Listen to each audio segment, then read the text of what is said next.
doon. Ngayon po, siya rin po yung susunod na speaker pagkatapos. Kaya po, masaya ako at isang karangalan sa akin na makasabay po ang isang brother Nelson. Isa sa masipag natin mga ngaral. No?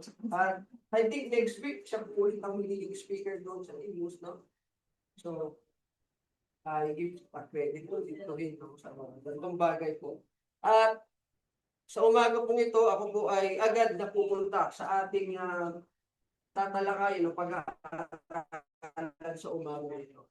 Ito po ay tungkol sa ating Panginoong Diyos, sa kanyang tapat at pagiging faithful, no? Sa kanyang covenant. Kaya po pinamagatan ko po itong God's faithfulness to His covenant. Yung pagiging tapat ng Diyos, yung sa kanyang tipan, no? From David to Christ. Because we're going to read the book of Isaiah chapter 55. Doon po sa book na yun ay iniimbitahan, no, ng author na si Isaiah ang mga Israel o mga taga-Israel na muling manumbalik sa Diyos. At doon ay binanggit si David. Ginawang example si David na bilang ang Diyos ay tapat sa kanyang tipan kay David. No? Ay ganun din ang gagawin ng Diyos o pakikipagtipan ng Diyos sa mga taga-Israel kung sila'y manunumbalik at kung sila'y magsisisi sa kanilang mga kasalanan, and God will accept them. Yun yung makikita natin sa pag-aaral na ito. No? Yan po sa Isaiah chapter 55. No? Notice the first word, no? Come, or hali kayo. No? Isang invitasyon isang invitasyon mula sa Diyos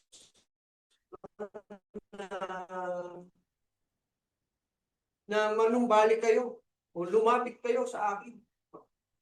Mamaya, babasahin ulit natin yan. Come, everyone who thirsts to come to the waters, and who has no money, come and buy it. So mamaya, balikan natin. Dahil bago yan, binanggit ni Isaiah, no, bago niyaya ang Panginoon na manumbalik sila sa kanya, ay tinalakay doon sa chapter 53, no, ng book of Isaiah, yung tinatawag na lingkod ng Diyos. No, yun yung propesya tungkol sa ating Panginoong Hesus, na siya ay magdadanas ng sufferings, ng mga paghihirap, no, para sa katubusan ng mga kasalanan.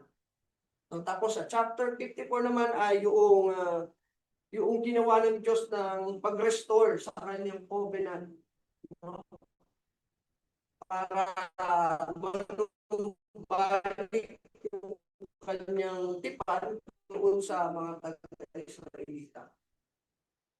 At dito inaanyayahan niya na manumbalik sa kanya. Now, dito po sa chapter 52 verse 13, ang sabi dito, narito ang lingkod ko ay gagawang may karunungan at magiging napakataas. No, yung kanyang servant na tinutukoy ay bagamat mababasa natin na sa susunod na verse, sa mga susunod na chapter, siya man ay tinapwil ng mga tao, isang nagaya ng isa na pinagpugma at hindi natin hinalagahan siya. No, pero sa chapter 52, itong tinutukoy na ito ay, ang sabi ay mabubuni, malalagay sa kataasan, is exalted, magiging napakataas. No? Ito pong chapter 53, madalas po binabasa sa ating ni Brother Norley. No? Sa tuwing gaganapin natin yung pagkain, yung pag-alaala sa kamatayan ng ating Panginoong Hesus, yung katuparan ng kanyang kamatayan, no? Na yung siya'y hinamak at tinapwil, siya'y isang taong mapanglaw, na siya'y hinamak at hindi natin hinalagahan siya. So, yan yung sufferings na naranasan ng tinutukoy sa propesya. Sa chapter 53, tunay na kanyang dinala ang ating mga karamdaman at dinala ang ating mga kapanglawan. Gayon may ating pinalagay siya na sinaktan ng Diyos at dinalamhati. Ngunit siya ay nasugatan dahil saan po? Dahil sa ating mga pagsalansang. Siya ay nabugbog dahil sa ating mga kasamaan. Ang parusa na tungkol sa ating kapayapaan niya. At sa pamamagitan ng kanyang mga latay ay nagsigalita. Ito po yung propesiya tungkol sa darating na sinutukoy. Na ito yung sabi na mararanasan niya, no? In the future. Nulat ito ay Isaiah. Now, sa verse 54, dito po yung restoration ng covenant ng Diyos sa mga taga-Israel. So, sapagkat ito ay parang tubig.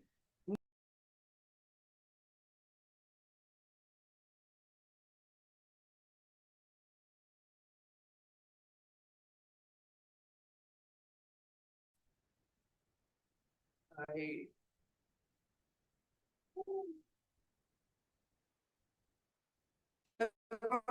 mga bundok ay napapaalis at ang mga burol ay mga papalipat. Ngunit ang aming kagandahang loob ay hihiwalay sa iyo. O ang aking mangtipan ng kapayapaan ay maaalis. No, ano po itong tubig na tinutukoy dito? No, sapagkat ito ay parang tubig sa panahon ni Noe. So, kung gusto nating malaman yung tinutukoy dito, so we will read the previous verse before before the verse 11 and 12. No? Aatras po natin yung basa sa verse 9. No? Sa verse 7 to 8. No? Aatras po natin yung basa sa verse 7 to 8. Yung tinutukoy na parang baha sa panahon ni Noe. Sabi ganun, sa sandaling-sandali ay kinalimutan kita, Diyos. Ngunit pipisanin kita sa pamamagitan ng mga malaking kaawaan. Sa kaunting pag-iinit ay ikinubli ko ang aking mukha sa iyo sa isang sandali. Ngunit pinaawaan kita sa pamamagitan ng walang hanggang kagandahang loob, sabi ng Panginoon, na iyong manunubos. Ibig sabihin, although ang Panginoong Diyos ay merciful, gracious, ngunit ang Diyos ay nagagalit at humahabol. No? Ang sinasabi niya doon, yung bahang dinala niya sa panahon ni Noe, may katapusan yun eh. At ang sabi niya pa nga noon, hindi ko nagbubunawi muli ang sanlibutan sa pamamagitan ng baha. No? Yun ang sabi ng Panginoon. Yun ay dala ng ito'y kanyang hatol sa panahong yun, dala ng kanyang frustration dahil sa mga kasalanan ng tao. No, kaya ang sabi niya, ito'y parang baha ni Noe. Nasa sandali-sandali, pinalimutan kita. Bakit? Dahil sa iyong mga kasalanan. No, sabi niya po dito. So sandaling-sandali, kinalimutan kita. No, for the meantime, kinalimutan kita. O para bang nagalit ako sa iyo. No, for the meantime. Bakit? Dahil sa iyong mga kasalanan. Ngunit, pipisanin kita sa pamamagitan ng malaking kawaan. So hindi ito forever. No, ibig sabihin, may katapusan yung galit ng Diyos kung ikaw ay manunumbalik sa Kanya. Siya'y maaawa. Sa kaunting panahon, kinupli ko ang aking mukha sa iyo. No? Ibig sabihin, galit talaga ang Diyos. Hindi Kanya hinaharap. No? Kinupli niya yung Kanyang mukha. Ngunit, kinaawaan kita sa pamamagitan ng walang hanggang kagandahan. So, hindi po panghabang buhay. Yun ang sinasabi ng Panginoon. Kaya, pag balikan natin yung 54, no, sabi, para lang itong tubig sa panahon ni Noe.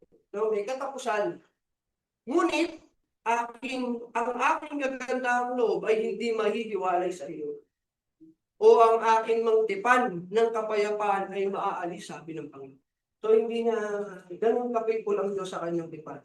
Although, naging makasalanan tayo sa harap niya, o sa mga Israel, naging makasalanan sa kanya, no? Maraming beses, no? So many times that the nation of Israel failed, no, sa harapan ng Diyos. Pero ang sabi ng Diyos ay hindi niya inalis ang kanyang tipan sa mga tao ito. Pinapakita yung faithfulness ng Diyos sa kanila.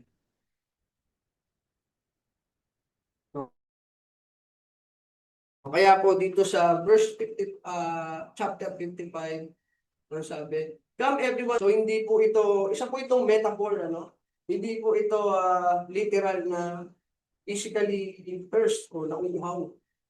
No? Kundi it represents our spiritual longing for God's grace and mercy. No? Uhaw tayo sa kanyang kaawaan. And ang sabi dito, inaanyayahan yung those or he who has no money.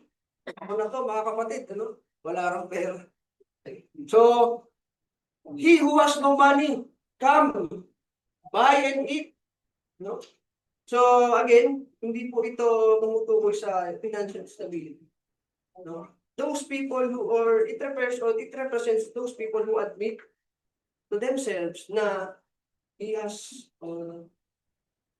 have nothing to offer. No? Yung pagiging mababang loob na wala kang may pagmamalaki sa Diyos. Come buy wine and milk without money and without price. No? Notice the essential food na binabanggit po dito, no? Wine and milk, no? Buy wine and milk without money and without price. No? It represents the grace and mercy of God. No? Na walang katumbas na halaga. No? Wala kang ang pera pero sinasabi niya, buy. No? Buy wine and milk.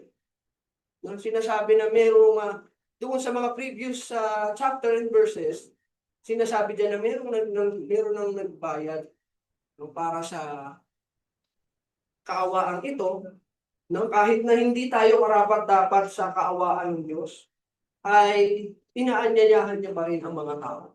No? It talks about the mercy. Pag sinabi ko kasi mercy, yung ibig sabihin niyan ay sa Hebrew word. No? O sa konsepto ng taga-Hebrew, sa Hebrew, yan po ay ibig sabihin ay loyalty or womb-like tender care. Or womb-like tender care. Parang isang ina na maingat niyang inaalagaan ng kanyang anak sa kanyang sinalunan. No? Pag sinabi pong mercy,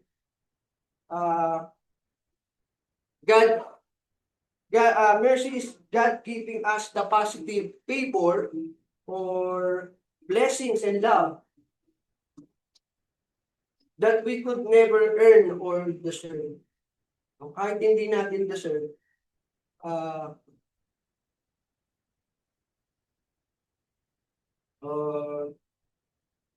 binibigay pa rin ng Diyos itong mga blessings at ang kanyang kaawaan sa amin.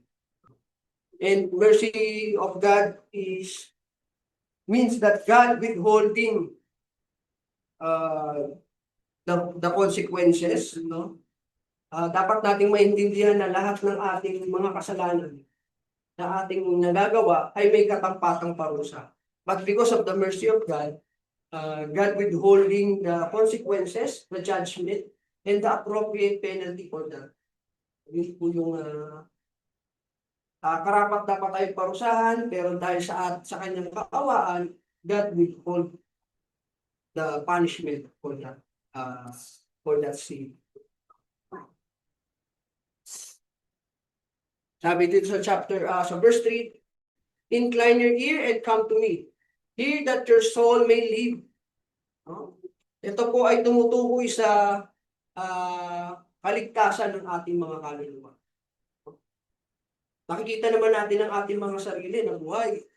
No? Our soul. Pero sinasabi dito that incline your ear, come to me, have a relationship with me, have fellowship with God, that your soul may live. Para makamta natin ang buhay. kaligtasan ng ating kaluluwa. And I will make you an everlasting covenant, my steadfast, sure love or sure mercies for David. Dito na po binabanggit si David. Behold, I make him a witness to the peoples, a leader and a commander for the nations. No? Binanggit na po si David. As an example, because God reiterate in that book sa Isaiah, no?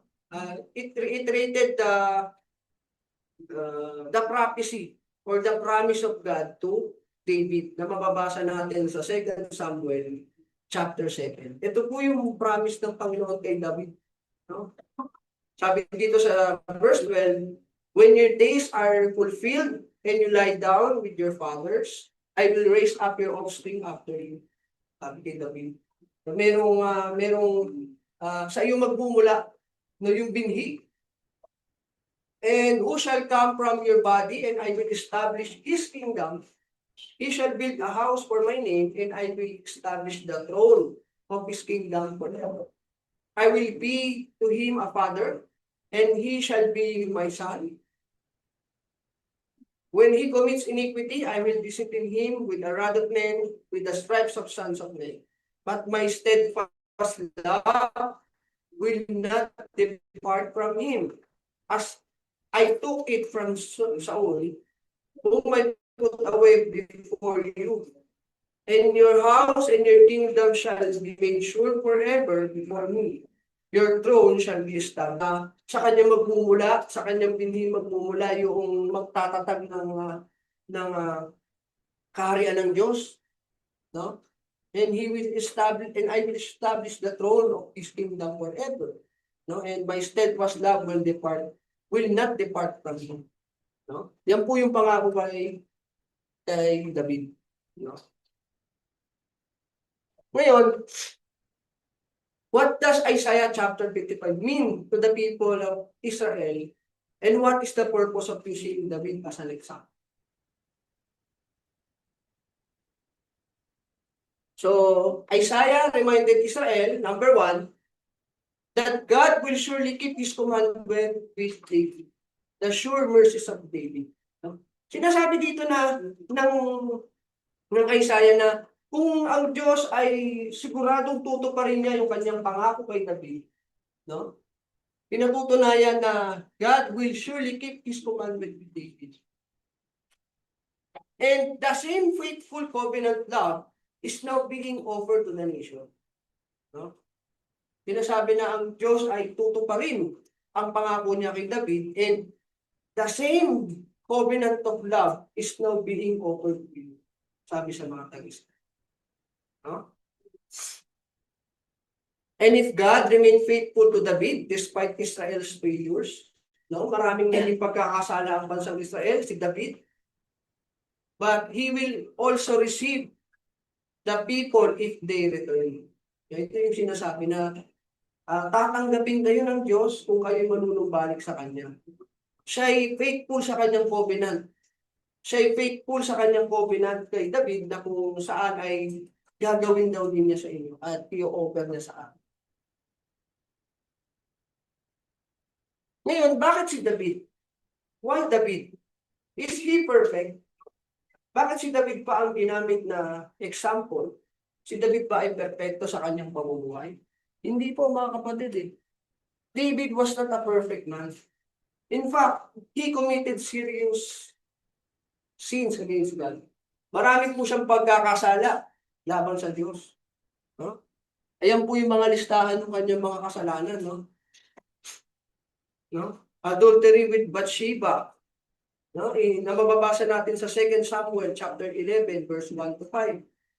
David committed adultery with Bathsheba, the wife of Uriah the Hittite, after seeing her body.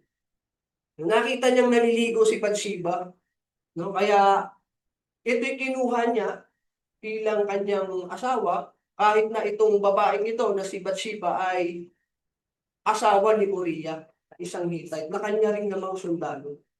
No? Number 2, deception and cover-up. Chapter 11 verse 6 to 13. When Bathsheba became pregnant, David attempted to conceal the sin by bringing Uriah home so he would sleep with his wife. No? Dahil kinuha nga niya itong si Bathsheba, no? At na kanya itong nabuntis. No? He became pregnant. Ang ginawa ni David, pinauwi niya yung si Uriah na kanyang asawa para matulog sa kanyang asawang si Bathsheba. Para mapagkamalan na yung dinadalang tao ni Bathsheba ay kay Uriah, no, para mapagtakpan yung kanyang kasalanan. So, what happened next? Murder of Uriah after the fail of his cover up, David arranged for Uriah to be placed in the fiercest battle and abandoned so he would be killed. So, sa isang labanan, ipinag-utos niya na ipronta, ilagay sa unahan si Uriah, and then when the battle, kapag ang laban ay nagsimula na, iiwan nila para ito ay mamatay. No? Abuse of royal authority. David misused the authority God had entrusted to him to satisfy his own desires and eliminate an innocent man. No? Dahil siya po ay hari ng panahon yan, so he misused the authority na ibinigay sa kanya ng Diyos. Ano po yun? Yun yung pagkamit ng adultery kay Bathsheba. No? Pagplanong pagpatay kay Uriah. No? Taking a census out of pride. Now, David ordered a military census, apparently trusting in the size of his army rather than in God. Yan yung mga kasalanan ni David. Tapos sa 2 Samuel chapter 5 verse 13, David took many wives and concubines while tolerated under the old covenant. This violated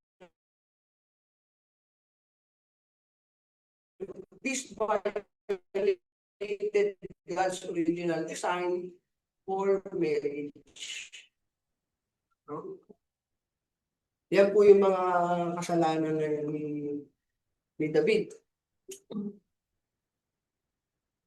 He genuinely repented and God forgave him, na mababasa natin sa Psalms chapter 2. Sa kabila ng kanyang mga kasalanan, no, God is still faithful to His covenant, and si David ay nagbalik loob sa Diyos, humingi ng tawad sa Diyos. No, yan po yung mga nilalaman o teksto ng Psalms chapter 55. No, sabi ni David yan, have mercy on me, O God, blot out my transgression, wash me thoroughly from my iniquity, and cleanse me from my sin. For I know my transgression, and my sin is ever before me. Inaamin niya yung kanyang mga kasalanan na nagawa. No? Although ito ay nagawa niyang kasalanan laban kay Uriah at kay Bathsheba, pero ito'y kasalanan din sa Diyos. No? Ito'y paglabag ng kautusan ng Diyos. Against you, only you, have I sinned and done what is evil in your sight. Behold, I was brought forth in iniquity. So ayan po yung kanyang mga apology, no, sa ating Panginoong Diyos. Purge me with hyssop and wash me. Hide your face from my sins and blot out my iniquities. So God, don't consider my sins. No? Forget my sins. Paano niya sinasabi? Create in me a clean heart, O God, and renew a right spirit within me. Cast me not away from your presence, and take not your Holy Spirit from me. Restore to me the joy of your salvation. Ayan. Yan po yung mga nawawala. No? Yan yung isa sa nawawala. No? Dahil po sa nagagawang kasalanan ng tao. Yung the joy of your salvation. At yan ay nare-restore. No? Kapag tayo po ay nagbabalik loob sa Diyos, yung joy of your salvation. Deliver me from blood guiltiness, O God. So the sacrifices of God are a broken spirit, a broken and contrite heart. So, David becomes an example sa kabila ng kanyang mga kasalanan. No? God's covenant is based on His faithfulness. No, hindi dahil nagkaroon ng kasalanan si David, hindi na itutuloy ng Diyos yung kanyang covenant. Hindi niya natutuparin yung kanyang pangako na magbumula kay David ang binhi At yun ang magtatayo ng kaharian ng Diyos. No? The covenant of God is based on His faithfulness, hindi sa kasalanan ng tao. Repentance brings restoration, or repentance brings forgiveness. No? Kapatawaran sa ating mga kasalanan. It restores our salvation. God's mercy is greater than human failure. Yan yung makikita natin sa buhay ni David. God remained faithful to David. He will also restore Israel if they repent and return to Him. Yun yung nilalaman ng Isaiah chapter 55. Na ipinapakita na, yun nga, that God faithful to David at ganito rin ang gagawin ng Diyos sa Israel kung kayo'y manunumbalik sa kanya. Yun ang sinasabi sa mga taga-Israel. Eh ano naman ngayon sa atin? No? Ito po kasi itungkol sa mga Israelita. Why is Isaiah 54 important for Christians today? Ano naman po sa atin? So, this is important because it is God's invitation to everyone.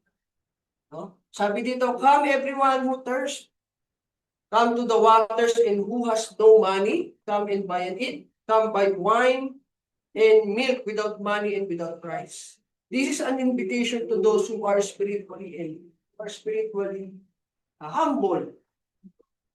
Na imbitasyon sa atin din yung panahon na tayo'y lumapit sa Diyos no, na may mababang puso. This teaches an important gospel truth that the salvation is received by grace. No, sabi nga natin kanina, kahit ang biyaya ng Diyos ay kita niyang ibinibigay kahit na hindi tayo karapat-dapat. At yung mercy naman ng Panginoon, ng Diyos, ay ibig sabihin tayo ay karapat-dapat na parusahan. Pero God withhold the consequences, the judgment, and the punishment for that. Dahil sa kanyang awa. No? So, it teaches an important truth that the salvation is received by grace. No? Yan nga po yung mababasa sa Ephesians chapter 2, verse 8 to 9. For by grace you have been saved through faith. And this is not your own doing. It is the gift of God, not a result of your works, so that no one may boast.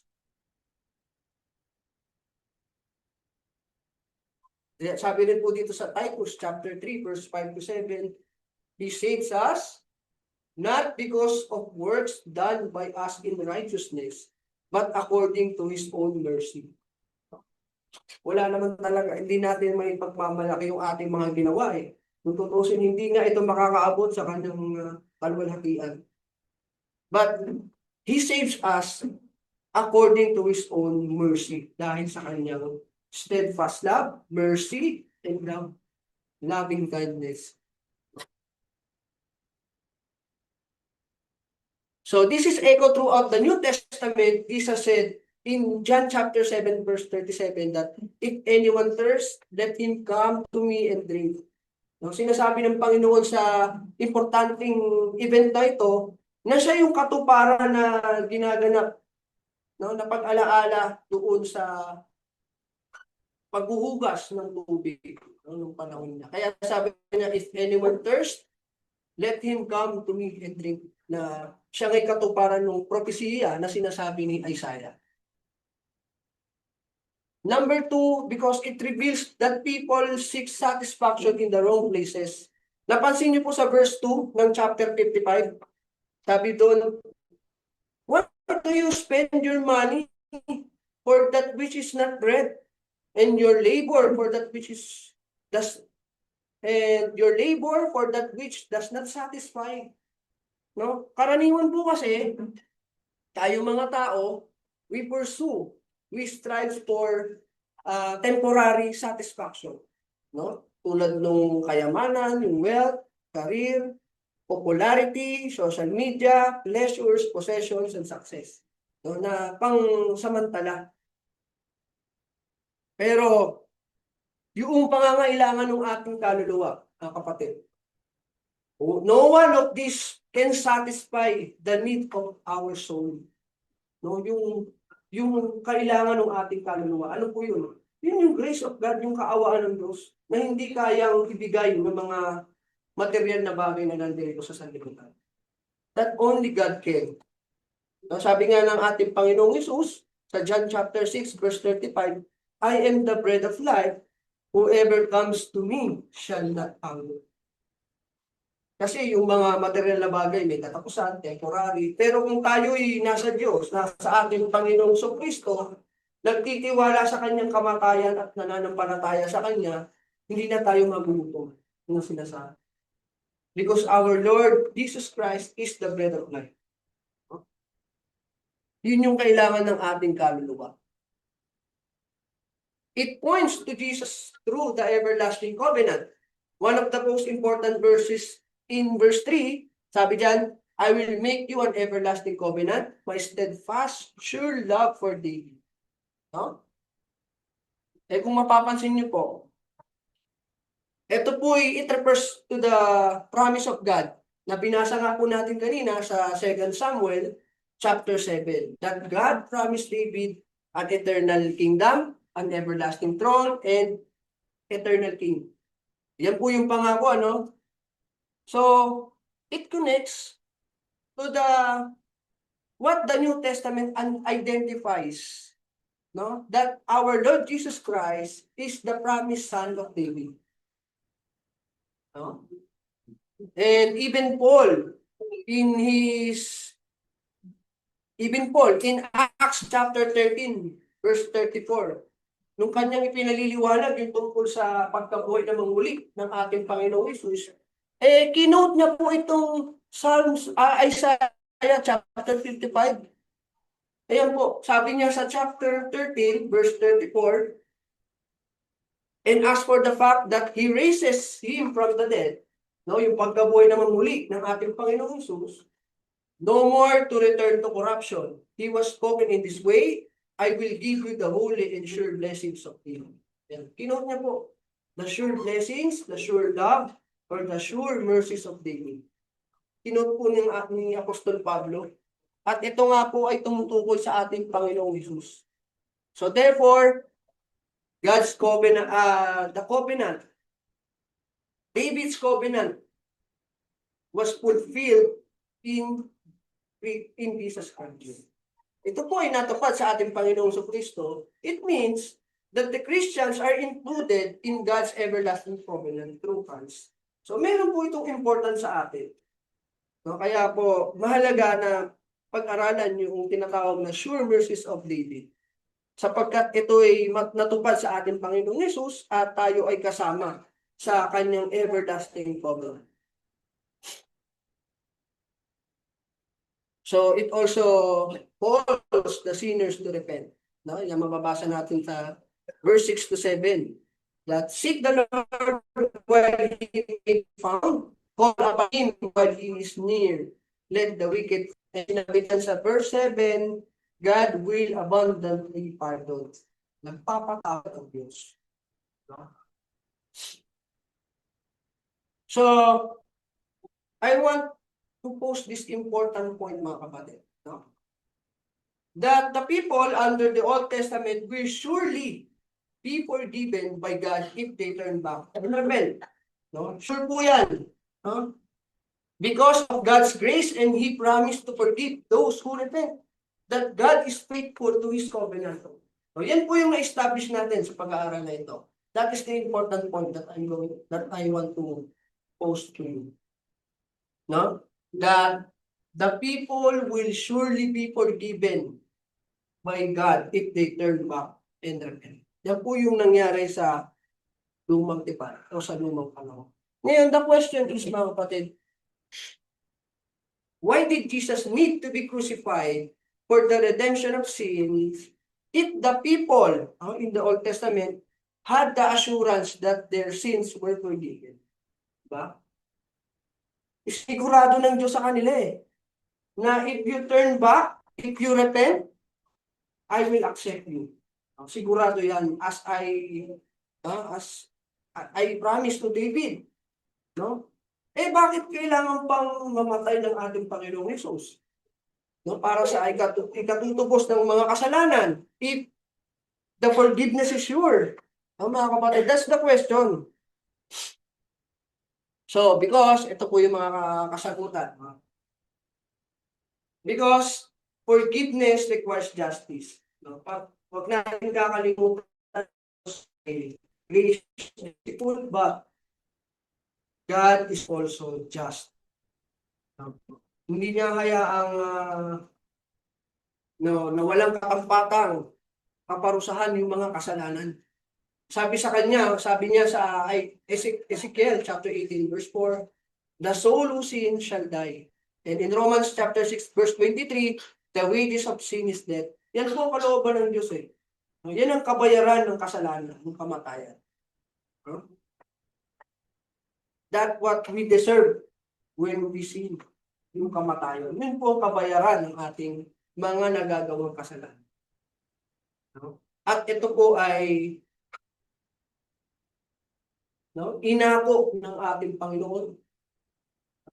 Yung parusa, yung kamatayan na dapat tayo ang magbubulok, nakarapat dapat sa ating mga kasalanan. Sabi sa 1 Peter chapter 2 verse 24, He Himself, our Lord Jesus Christ, bore our sins in His body on the tree or on the cross. Dinala niya ang ating mga kasalanan sa cross. And in the Old Testament sacrifices, na kanilang ginawa, did not actually remove sin. No? In their old practices kasi mga kapatid, binabanggit yung pag-aalay ng dugo ng mga hayop. At sinasabi dito sa Hebrews chapter 10, it is impossible for blood of bulls and goats to take away sins. Ito po yung practices, no, na para mapatawad yung kanilang mga kasalanan. But ang sabi, it is impossible to take away the sins. And in fact, ito pong practices na ito ay natupad sa ating Panginoong Jesus. Siya yung naging great sacrifice for our sins. Once and for all, isang beses ay sapat na. Ngunit itong ginagawa nilang mga pag-aalay ng dugo ng mga hayop ay hindi nakakapag-alis ng mga kasalanan. No? In fact, animal sacrifices were never the payment for sins and they serve as the reminders of sin. Nagiging reminder lang siya na sila'y nagkakasala. Kasi taon-taon nila itong ginagawa, yung pag-aalay ng dugo. Symbol of atonement and shadows pointing to Christ.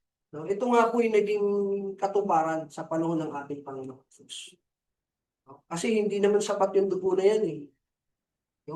Kundi ang natatanging dugo lamang ng ating Panginoong Jesus na walang bahid ng kasalanan, yung maglilinis sa ating mga kasalanan. Yun po yung dahilan. So, how could God forgive people before the cross? No? Kung ang kapatawaran o ang redemption ng mga kasalanan ay nangyari nung namatay ang ating Panginoong Jesus, yun yung naging katuparan. No? So how could God forgive people before the cross? Yun yung katanungan. The answer, we can read the answer in Romans chapter 3, verse 25 to 26. Sabi po dito, God presented Christ as a sacrifice of atonement because in His forbearance, He had passed over the sins previously committed. Yung cross ng ating Panginoong Jesus, yung kanyang kamatayan, it covers the sins, the previous sins committed in the past. Cover po ng natubos din yung mga kasalanan ng mga tao sa ilalim ng mga ito. Yun yung sinasabi ni Apostol Pablo sa kanyang sulat. And further, in Hebrews chapter 9, verse 15, sabi po dito, He has died as a ransom to set them free from the sins committed under the first covenant. So, hindi lamang po yung yung mga tao na nabuhay pagkatapos ng kamatayan ng ating Panginoong Hesus. Kundi yung mga taong nasa ilalim ng unang tipan ay nilinis din o pinatawad din ng dugo ng ating Panginoong Kristo. Ngayon po ang sinasabi. So, the main takeaway of our lesson for today, that God's covenant never fails because it depends on God's faithfulness, not to a man's perfection.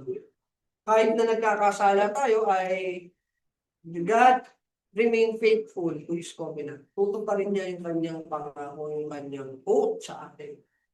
Therefore, everyone who repent and comes to Christ may confidently receive His everlasting mercy and salvation. No? So, to conclude this lesson, from David to Christ, nakita natin kung paano natupad sa ating Panginoong Hesus that the Bible reveals one unchanging truth, that God is faithful to His covenant, that human beings repeatedly fail. No? Yet, God's promise never failed. David's life reminds us that no sinner is beyond God's mercy when there is a genuine repentance. So, wag natin papagkakamalian, mga kapatid, na porket ang Diyos ay maawain, no? Dakila ang kanyang awa sa ating mga kasalanan. No matter how yung ating mga kasalanan ay pinatawad ng Diyos, meron pa rin yung kaakibat na consequences. Kahit tayo ay pinatawad ng Diyos sa ating mga kasalanan, yung mga nagawa natin, tayo ay napatawad na, ay merong mga consequences.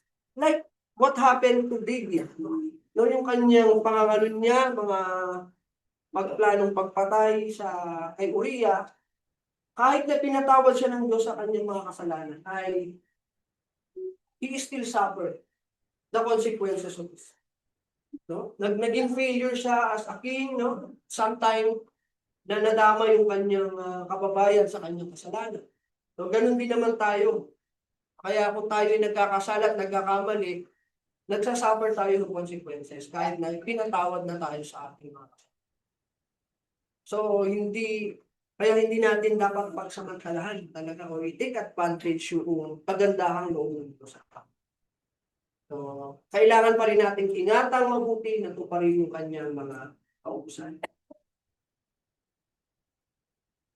So, Isaiah's invitation assures us that God's grace is freely offered to all who come. And in Jesus Christ, God's everlasting covenant reaches its complete fulfillment, providing the perfect sacrifice that secures eternal forgiveness and eternal life. Therefore, our hope does not rest on our righteousness. Binasa nga natin na tayo ay niligtas, hindi dahil sa ating mga gawa, kundi according to His own mercy. But in the unwavering faithfulness of God fulfilled through His Son, Jesus.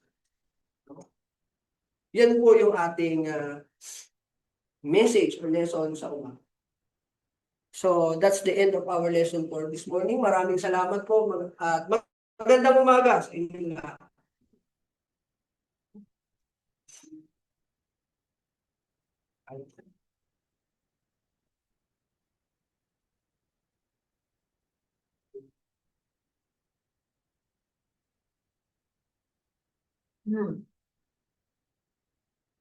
Bago po natin